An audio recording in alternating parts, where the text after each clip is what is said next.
네, 먼저 여러분과 함께 예배할 수 있도록 인도해 주신 하나님께 감사와 영광을 돌려드립니다. 또 안영성 목사님 그리고 성도 여러분께 감사를 드립니다. 저는 안영성 목사님을 처음 만난 것이 2001년 21년 전이네요. 샌프란시스코 공항에서 처음 뵀는데요. 안영성 목사님께서 신학교 후배를 위해서 처음 알지도 못하는데 이렇게 이민 가방 8개를 가지고 샌프란시스코 공항에 도착한 저와 저희 가족을에게 라이드를 제공해 주시고 그 이후에 유학 생활도 잘 할 수 있도록 선배님으로서 이끌어 주신 그런 분이십니다. 안영성 목사님 생각할 때마다 제 마음속에 늘 감사하는 마음이 많이 올라옵니다. 저는 지금 그 횃불 트리니티 신학교에서 영성지도 사역을 하고 있습니다. 영성지도 사역은 기도 생활을 잘 하실 수 있도록 또 영성 훈련을 잘 하실 수 있도록 대화를 통해 도와주는 사역입니다. 그래서 하나님과 관계가 더 친밀해지시도록 이렇게 도와주는 그런 사역을 요즘 영성지도 사역이다 이렇게 이야기하고 있습니다. 여러분, 기독교인의 인생 목표는 예수님을 닮아가는 것이죠. 예수님을 닮아가는 과정을 영성 형성이다 이렇게 이야기합니다. 사도 바울은 로마서 8장 29절에서 이렇게 말씀합니다. 하나님께서는 미리 아신 사람들을 택하셔서 자기 아들의 형상과 같은 모습이 되도록 미리 정하셨으니, 자기 아들의 형상과 같은 모습이 된다. 이 표현이 영어로는 이렇게 되어 있습니다. Conformed to the likeness of his son. 그 아들의 모습과 일치되는 것. 그것이 우리 기독교인을 하나님의 자녀를 부르신 목적이다. 이렇게 사도 바울은 말씀하고 있습니다. 그러니까 신앙생활의 중요한 한 측면은 예수님을 닮아가는 변화를 경험하는 것입니다. 여러분은 그런 변화를 경험하고 계십니까? 그런데 내가 그렇게 변화되었는지 또 아닌지를 어떻게 알 수 있을까요? 이 변화의 구체적인 예는 인생의 도전 앞에서 예수님처럼 반응하는 사람이 되는 것입니다. 한번 이런 질문을 해보시기 바랍니다. 나는 부부싸움을 하는 방식이 좀 달라졌는가? 나는 사랑하기 힘든 사람을 대하는 방식에서 변화가 있는가? 나는 코로나 팬데믹이라는 고난 속에서 어떻게 반응했는가? 나는 질병에 걸렸을 때 어떻게 반응했는가? 성경은 우리가 예수님을 닮아가는 변화를 경험하기 위해 반드시 영성훈련을 하라고 말씀하고 있습니다. 사도 바울은 디모데전서 4장 7절과 8절에서 이렇게 말씀합니다. 저속하고 헛된 꾸며낸 이야기들을 물리치십시오. 경건함에 이르도록 몸을 훈련하십시오. 몸의 훈련은 약간의 유익이 있으나 경건 훈련은 모든 면에 유익하니 이 세상과 장차올 세상의 생명을 약속해 줍니다. 여기서 훈련은 영어로 트레이닝입니다. 유명한 운동 선수들을 보면 피나는 훈련이 얼마나 중요한가 알 수 있습니다. 김연아 선수, 또 손흥민 선수를 떠올려 보십시오. 유명한 음악 연주자들, 무용가들, 소설가들도 마찬가지입니다. 노력하지 않고 이루어지는 것은 없습니다. 개인의 건강도 날마다 운동을 해야 유지될 수 있습니다. 예수님을 닮아가는 변화도 훈련이 필요합니다. 하나님은 우리가 훈련하기를 원하십니다. 믿음만 있으면 되지라는 생각으로 가만히 있기를 원하지 않으십니다. 성경은 구체적인 영성훈련으로 가득 차 있습니다. 예를 들어서 구약의 대표적인 영성훈련은 십계명과 율법에 잘 담겨 있죠. 그리고 예수님이 강조하신 영성훈련은 산상설교에 잘 요약되어 있습니다. 특히 마태복음 6장에는 구제, 기도, 금식이라는 세 가지 영성훈련을 예수님께서 강조하고 있는 것을 확인할 수 있습니다. 오늘은요, 사도 바울이 제시한 세 가지 영성훈련을 살펴보겠습니다. 기쁨, 기도, 감사라는 이 세 가지 영성훈련을 잘 이해하고 이번 주에 실천해 보시기 바랍니다. 줄여서 기기감훈련, 이렇게 하면 외우기가 쉽겠죠? 요즘 젊은 분들은 다 줄이니까요. 첫 번째, 기쁨 훈련입니다. 여러분, 기쁨이란 무엇일까요? 먼저 우리는 기쁨을 감정 또는 정서로 이해하고 있습니다. 기쁨이라는 현상은 기가 뿜어져 나오는 경험을 일컫는다, 이렇게 한국 분들은 이해하고 있죠. 가장 기쁠 때 어떻게 하세요? 얼굴은 활짝 웃고 목소리는 커지고 손은 올리거나 손뼉을 치고 발은 뛰기 시작합니다. 에너지가 뿜어져 나오고 넘칩니다. 지난 한 주간 그런 기쁨을 경험하셨나요? 그런데 기쁨을 잘 살펴보면 대체로 선행되는 이유가 있습니다. 내가 기대하고 원하는 것이 이루어졌을 때 기쁨이라는 감정이 따라옵니다. 오랜만에 사랑하는 사람을 만났을 때 기쁩니다. 원하는 대학에 합격했을 때 기쁩니다. 취직했을 때 기쁩니다. 월급을 받았을 때 기쁩니다. 결혼할 때 기쁩니다. 여행 갔을 때 기쁩니다. 논문이 통과되었을 때 기쁩니다. 건강을 회복했을 때 기쁩니다. 사랑하는 사람이 행복하게 살 때 기쁩니다. 좋은 일이 일어났을 때 기뻐하는 것은 사실 기독교인이든 아니든 인간이라면 누구나 경험하는 기쁨입니다. 훈련을 할 필요가 없죠. 기뻐하라라고 명령형을 쓸 필요가 없습니다. 기뻐하라가 영성훈련이 될 때는 도저히 상식적으로 기뻐할 수 없는 상황에서 기뻐하라는 말씀에 순종하려고 할 때입니다. 대표적인 예가 사도 바울이 빌립보서에서 기뻐하라라고 할 때입니다. 빌립보서는 옥중서신인데도 기쁨의 서신이라는 별칭을 갖고 있습니다. 빌립보서 1장 17절과 18절입니다. 시기하고 다투면서 하는 사람들은 경쟁심으로 곧 불순한 동기에서 그리스도를 전합니다. 그들은 나의 감옥 생활에 괴로움을 더하게 하려는 생각을 품고 있습니다. 그렇지만 어떻습니까? 거짓된 마음으로 하든지 참된 마음으로 하든지 어떤 식으로 하든지 결국 그리스도가 전해지는 것입니다. 나는 그것을 기뻐합니다. 앞으로도 또한 기뻐할 것입니다. 사도 바울은 지금 옥에 갇혀 있습니다. 또 그런 바울을 더 괴롭히려는 교회의 다른 지도자들이 있습니다. 그런데 바울은 기뻐합니다. 왜요? 바울을 비난하고 교회의 리더십을 가로채려는 사람들의 노력으로 오히려 그리스도의 복음이 더 활발히 전파되고 있었기 때문입니다. 복음 전파에 대한 간절한 열망이 감옥 생활과 경쟁자들의 비난에서 오는 고통보다 컸기 때문에 사도 바울은 기뻐할 수 있었습니다. 그러므로 기뻐하라는 영성훈련은 기뻐할 수 없는 상황에서도 기뻐할 수 있는 이유를 발견하려고 노력하라는 그런 영성훈련이 되겠습니다. 세상의 고통을 넘어서는 기쁨의 비결을 발견하는 것이 바로 이 영성훈련의 핵심입니다. 기독교 영성사에서도 유명한 기쁨의 예가 있습니다. 여러분 아시시의 프란치스코 잘 아시죠? 그 아시시의 프란치스코가 제자인 레오 형제에게 말하는 참된 기쁨을 한번 들어보시기 바랍니다. 그렇다면 참된 기쁨이란 어떤 것입니까? 이런 경우를 생각해 보십시오.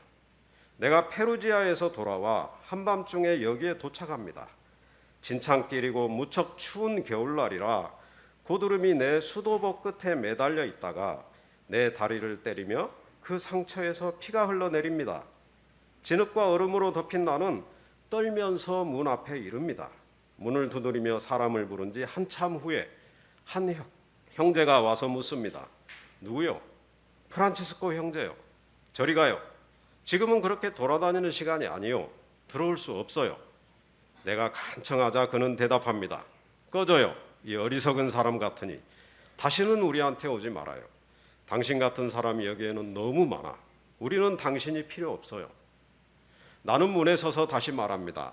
하나님의 사랑으로 오늘 밤만 들여보내 주시오. 그는 말합니다. 안 돼요. 주교가 있는 곳에 가서 물어보시오.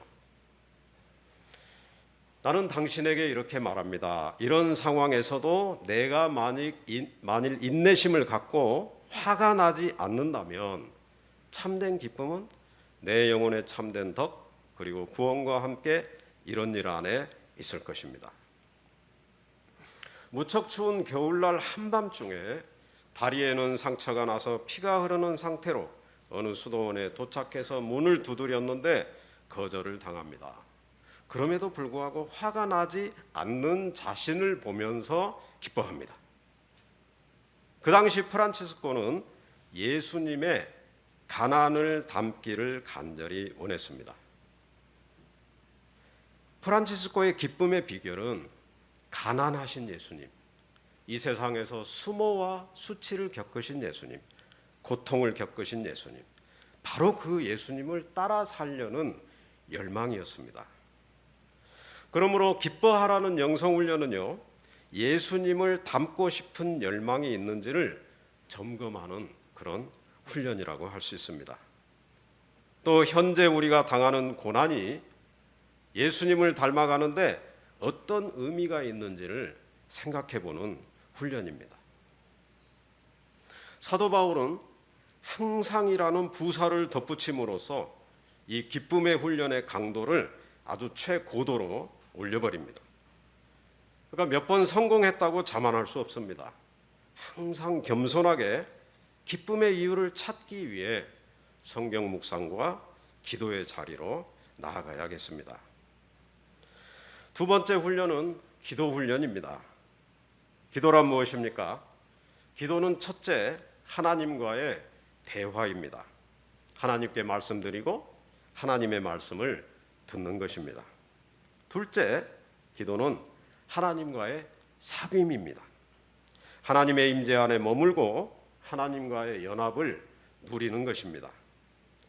기도를 해야 하나님과의 친밀한 관계가 형성됩니다. 기도를 해야 하나님의 은혜를 누릴 수 있게 됩니다. 기도를 해야 우리가 예수님을 닮아가는 변화를 경험하게 됩니다. 근데 절박한 상황에서는요, 누구나 저절로 기도합니다. 그런 기도는 훈련할 필요가 없습니다. 그런 기도를 원초적 기도다, 그렇게 얘기합니다. 부르짖음은 힘들 때 자연스럽게 터져나오는 기도입니다. 간절하게 구하는 기도 제목이 있을 때도 우리는 자연스럽게 기도하게 됩니다. 그리고 기도는요, 나의 한계를 인식할 때 초월적 존재이신 하나님께 하는 것입니다. 그러므로 기도 훈련은 먼저 나의 한계를 인식하는 훈련이기도 합니다. 옛날에 페르시아의 어떤 왕이 바다가 말을 안 듣는다고 바다에게 채찍질을 했다고 합니다. 자기를 인간이 아니라 신이라고 착각한 것이죠. 그런 인간은 기도할 필요를 느끼지 못합니다.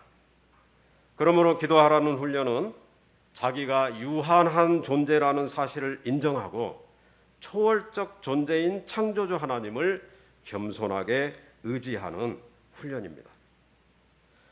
예수님은 제자들에게 주기도문을 가지고 기도 훈련을 하게 했습니다. 날마다 하나님 앞에 나아가 반드시 기도해야 될 제목들을 가르쳐 주신 것이죠. 그런가 하면 오늘 본문에 나오는 끊임없이 기도하십시오, 즉 쉬지 말고 기도하라는 훈련은 성경에서 매우 중요한 주제였습니다. 구약 성경에서 사무엘은 기도하기를 쉬는 것을 죄라고 여겼습니다. 사무엘상 12장 23절입니다. 나는 당신들이 잘 되도록 기도할 것입니다. 내가 기도하는 일을 그친다면 그것은 내가 하나님께 죄를 짓는 것입니다. 그런 일은 없을 것입니다. 오히려 나는 당신들이 가장 선하고 가장 바른 길로 가도록 가르치겠습니다. 그런가 하면 쉬지 않는 기도를 하루에 3차례 기도 시간을 정하고 그 시간을 지켜서 기도하는 것으로 적용하기도 했었습니다. 다니엘 6장 10절입니다.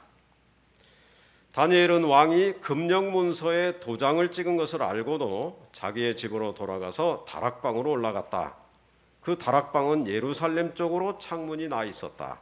그는 늘 하듯이 하루에 3번씩 그의 하나님께 무릎을 꿇고 기도하며 감사를 드렸다. 기독교 영성사에서 베네딕트 수도에는 시편에 근거해서 하루 8차례 기도 시간을 지켰습니다. 그 근거가 되는 시편은 119편 164절과 62절입니다. 이렇게 되어 있습니다.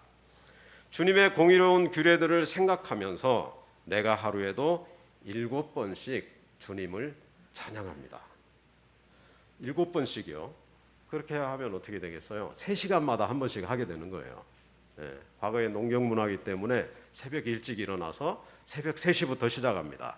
3시, 아침 6시, 오전 9시, 정오, 오후 3시, 저녁 6시, 밤 9시. 그럼 7번이 되죠.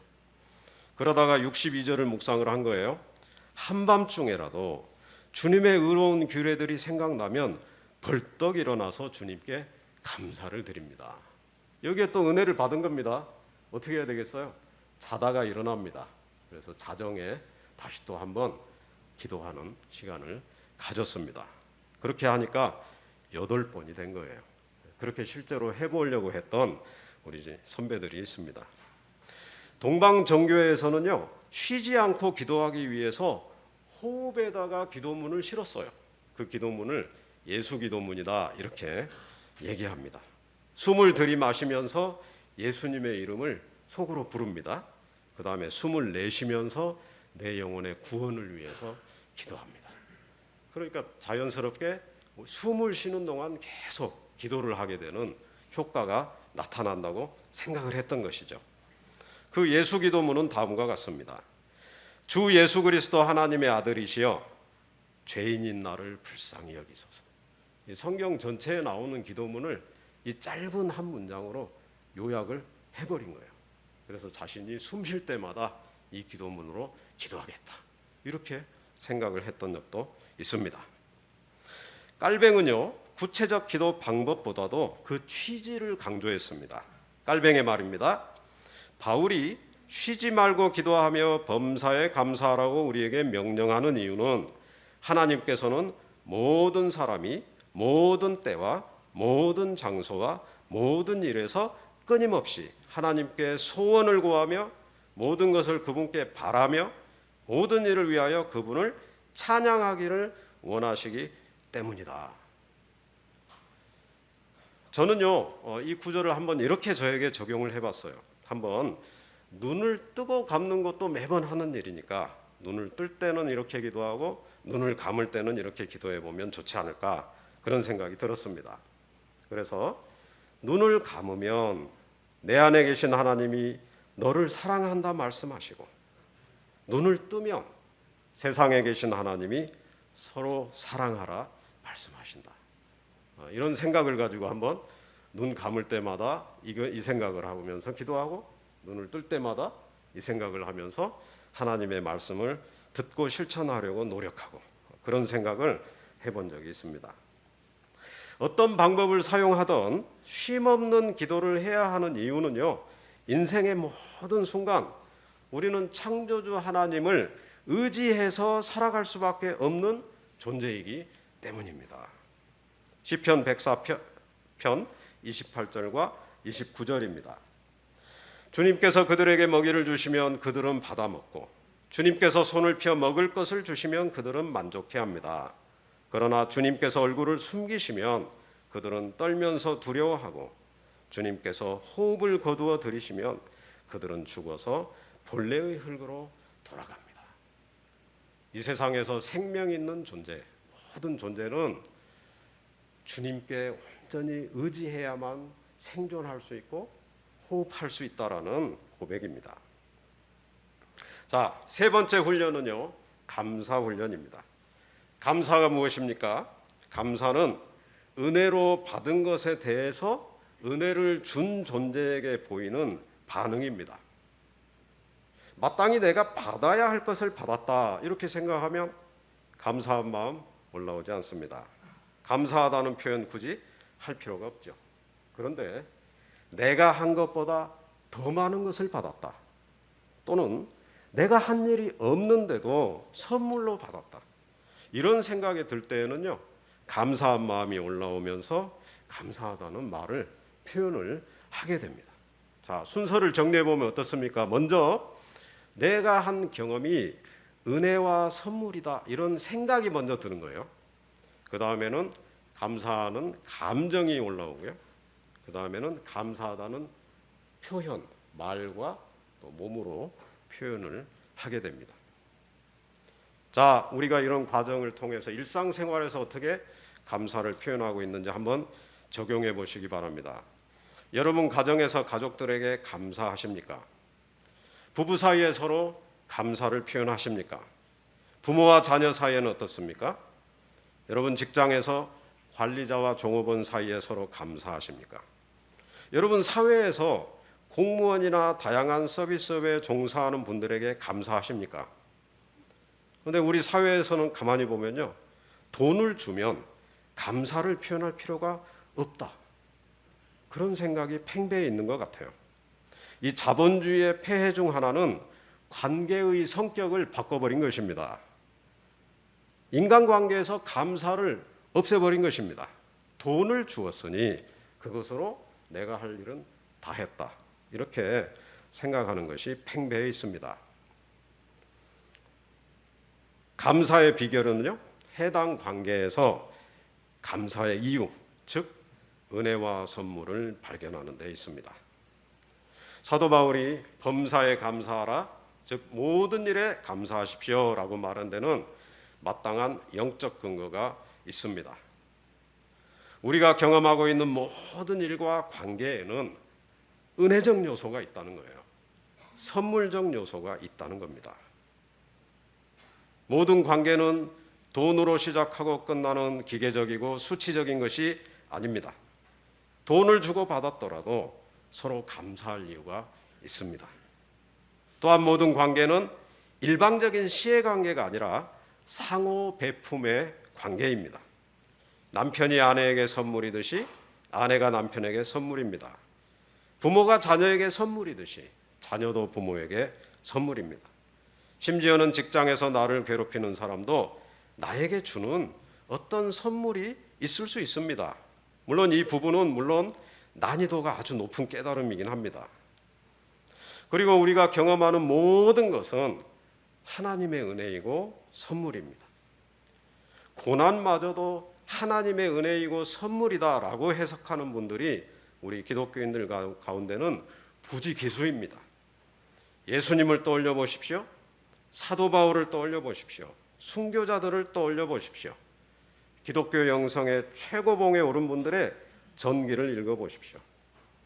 이 역시 난이도가 높은 그런 깨달음이긴 합니다. 모든 일에 감사하려면 어떻게 해야 할까요? 어떤 분은 감사하라는 말부터 시작하면 감사할 이유가 발견되고 감사하는 마음이 올라온다고 하기도 합니다. 그런데 제가 해보니까요, 쉽지 않아요. 또 심지어는 자기 억압적인 요소도 있습니다. 그것보다는 해당 관계에서 먼저 내가 감사할 수 없는 이유, 그리고 그 감정을 하나님 앞에 솔직하게 표현하고 나열해 보는 일이 먼저 선행돼야 됩니다. 그런 후에 일 안에 어떤 은혜적 요소가 있을까, 그것을 발견하기 위해서 묵상하고 또 성찰하는 그런 시간을 가질 필요가 있습니다. 어쩌면 어떤 특정 관계에서의 감사 훈련은요, 평생에 걸친 그런 과업이 될 수도 있습니다. 사도 바울은 이 세 가지 영성 훈련, 기쁨, 기도, 감사가 하나님의 뜻이다, 이렇게 강조합니다. 5장 18절입니다. 이것이 그리스도 예수 안에서 여러분에게 바라시는 하나님의 뜻입니다. 예수를 그리스도로 믿는 사람들에게 하나님이 기대하시고 바라시는 삶이라는 것입니다. 여기에서 하나님의 뜻이라는 이 표현의 분위기를요, 명령이 아니고 부탁이다, 이렇게 이해하시면 좋겠습니다. 하나님과 우리의 관계는 명령하고 순종하는 주종 관계라기보다는 사랑으로 부탁하고 권면하면 응답하는 그런 부모, 자녀 관계입니다. 가부장제 사회의 관계에서는 명령, 순종이 먹혔지만 현대 사회에서는 부탁, 응답, 이 관계가 훨씬 더 효과적입니다. 하나님의 뜻은 독재자 하나님이 우리를 마음대로 부리기 위한 것이 아니라 우리가 영생을 누릴 수 있도록 돕기 위한 것입니다. 이런 하나님의 뜻이 담긴 영성훈련을 지속할 때 우리는 더 자유롭게 충만한 기쁨을 맛보고 행복을 누리면서 살 수 있을 것입니다.